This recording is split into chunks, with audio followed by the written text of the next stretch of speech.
Walk into your bedroom right now. I guarantee you'll find at least 3 ghosts of your former self staring back at you. Maybe it's that expensive camera equipment collecting dust on your shelf, the one you bought after binge-watching photography tutorials at 2 a.m. Or those running shoes that have only seen the inside of your closet. Perhaps it's that subscription to the coding bootcamp you forgot to cancel, quietly draining your account for skills you stopped building 3 months ago. And here's the worst part. Every single one of these abandoned projects whispers the same accusation. You're not good enough. You never finish anything. You're a quitter. We've all heard the labels. Flaky, commitment phobe, the classic, jack of all trades, master of none. There's even a whole vocabulary dedicated to making you feel defective. The pattern is painfully familiar. You discover something that sets your soul on fire. You devour every article, every video, every resource you can find. For 2 weeks, maybe 3, you're convinced this is your calling. This is the thing that will finally stick. Then something shifts. The fire dims. The enthusiasm that felt so real evaporates like morning fog. You find yourself scrolling Instagram instead of practicing, making excuses instead of progress. And eventually, you quietly ghost your own dream. After enough repetitions of this cycle, you start wondering if something's fundamentally broken inside you. What's wrong with me? Why can't I just commit like normal people? But here's what I need you to understand. You're not broken. You're misunderstood. The same wiring that makes you abandon hobbies is the exact same wiring that powers genuine polymaths and creative geniuses. You have what neuroscientists call a high-sensitivity knowledge instinct, an unusually strong drive to eliminate uncertainty and discover new patterns. The difference between you and someone who masters multiple fields isn't personality. It's not genetics. It's not even talent. It's one specific neurological muscle that you've never been taught to train. The honeymoon phase isn't love. Let me explain what's actually happening in your brain when you fall in love with a new hobby. Your brain runs on a currency called dopamine, but not the way you think. Dopamine isn't about pleasure, it's about prediction. Specifically, it's about the gap between what you expected and what you received. Neuroscientists call this the reward prediction error, and your brain is exceptionally tuned to it. Here's what that looks like in real time. You pick up a guitar for the first time. You learn your first chord. Within an hour, you can play 3 chords. By the end of the week, you're fumbling through a simple song. The rate of visible progress is astronomical. Each time you learn something new, your brain experiences a positive prediction error. Whoa, I thought this would take longer. Your dopamine system floods your consciousness with motivation. You feel invincible. You're already imagining yourself performing at open mic nights. This is what I call the beginner's rush, and it's dangerously addictive. But here's the biological trap. This rush isn't based on loving the guitar. It's based on the velocity of improvement. Your brain doesn't care about music. It cares about the speed at which you're eliminating uncertainty. And that speed can't last forever. The wall. Eventually, usually after you've absorbed the foundational concepts, something changes. You understand basic chord progressions. You know how to hold the instrument. You've grasped the fundamental theory. Suddenly, getting better requires something different. It's no longer about learning new information. It's about refining execution. Practicing the same scale for the 100th time. Working through awkward finger transitions. Grinding through mistakes until muscle memory forms. The learning curve doesn't just slow down. It essentially flatlines. And the moment that curve flattens, your dopamine supply evaporates instantly. This is the critical fork in the road. This is where dabblers and masters diverge. A master recognizes this plateau as the real beginning of the journey. They understand that competence lives on the other side of boredom. But your brain interprets this plateau as a threat. The dopamine withdraws, and suddenly continuing feels like dragging yourself through concrete. Your subconscious runs a cost-benefit analysis. I'm investing enormous energy and receiving no immediate reward. This is inefficient. Abort, so you quit. But let me ask you something uncomfortable. Are you actually quitting because you've extracted all the value? Or are you quitting because you've finally encountered your first real obstacle? Because there's a massive difference between strategic exploration and fear-based retreat. A true polymath samples widely, identifies patterns across domains, and builds genuine competence in multiple areas. They quit strategically when diminishing returns actually set in. A dabbler quits the moment their ego gets bruised, the moment the skill exposes their current limitations. That's not exploration. That's avoidance dressed up as curiosity. And the reason you keep choosing avoidance is because there's a specific part of your brain that's been systematically neglected. The willpower muscle you never knew existed. We talk about grit and discipline like they're personality traits, things you're either born with or not. But modern neuroscience reveals something radically different. There's a region in your brain called the Anterior Mid-Cingulate Cortex. Let's just call it the AMC. And the AMC is literally, physically, a willpower muscle. Brain imaging studies show something remarkable. The AMC activates specifically when you choose to do something you don't want to do. If you're doing something enjoyable, the AMC stays quiet.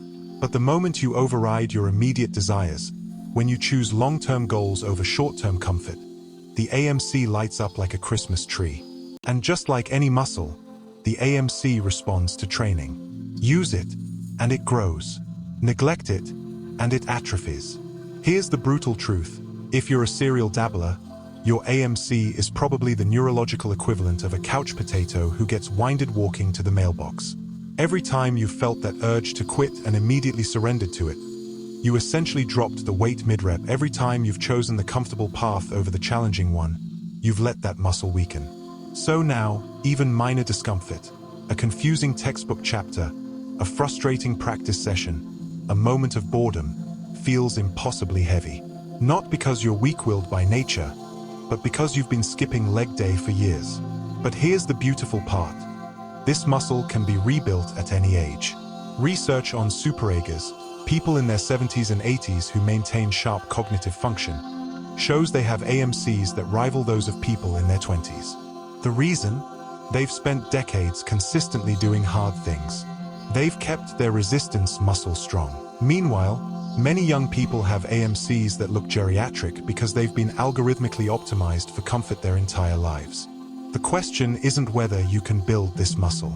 The question is whether you're willing to start training it. The 15% rule.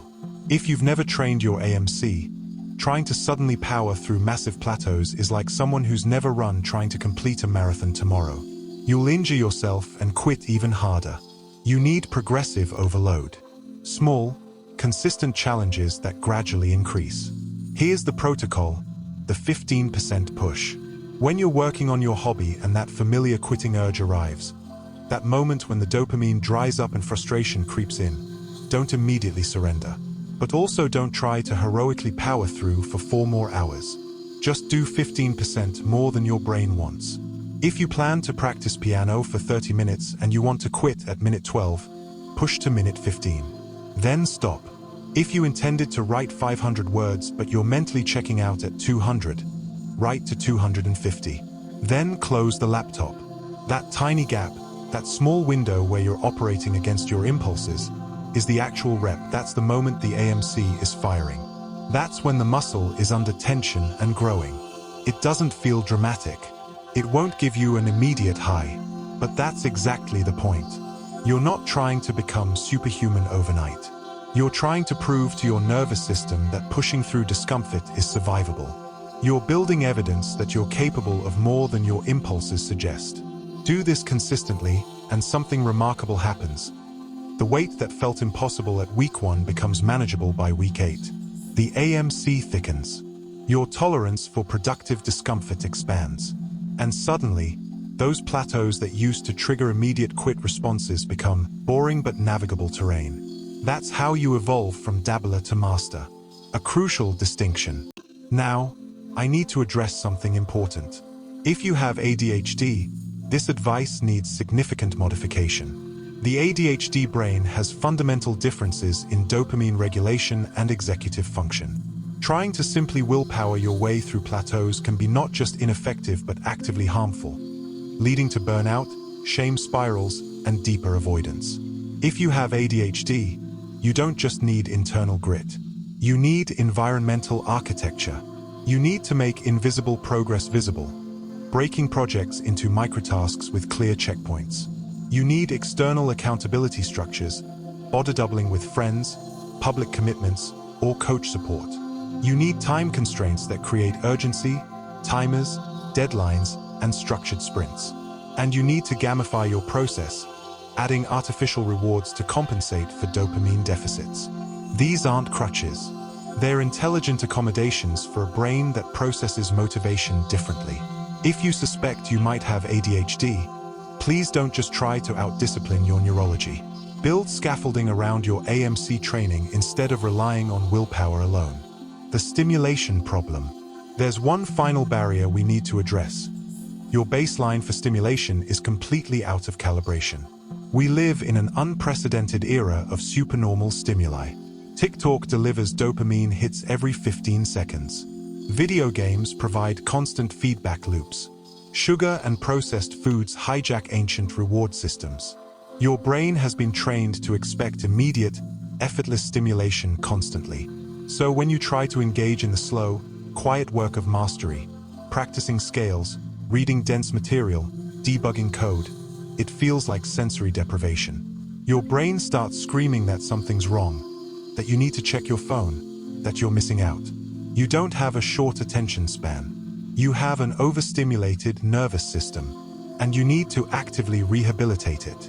This doesn't mean becoming a monk or deleting all your apps. It means practicing strategic stimulus control during focused work sessions. When you're engaging with your chosen hobby, phone in another room, music off, notifications silenced. Let yourself feel the initial discomfort of understimulation. Because here's what nobody tells you. Boredom isn't a problem to solve. Boredom is the necessary condition for deep encoding. That restless, slightly uncomfortable feeling isn't a sign you should quit. It's the feeling of your brain shifting from passive consumption mode to active creation mode. If you can tolerate that transition, even for short periods, your capacity for sustained focus will rebuild naturally. The 6-month experiment. So here's my challenge for you.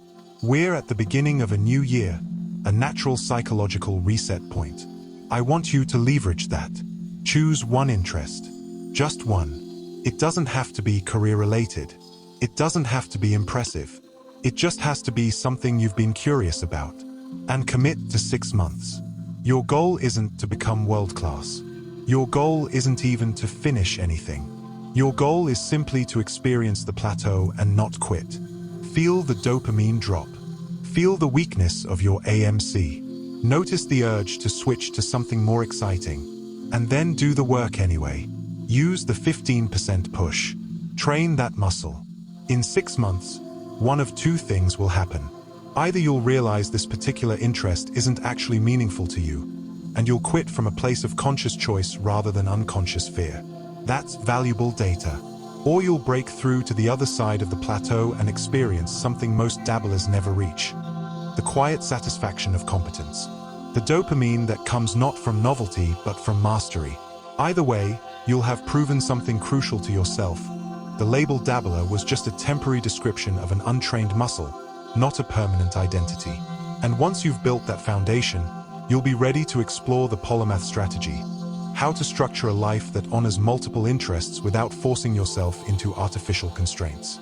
But that's the next conversation. For now, pick your one thing. Start training your AMC. Prove to yourself that you're capable of more than your current habits suggest. The abandoned dreams in your room don't have to be prophesies. They can be data points on a path toward becoming someone who finishes what they start. You're not broken. You're untrained. And training starts today.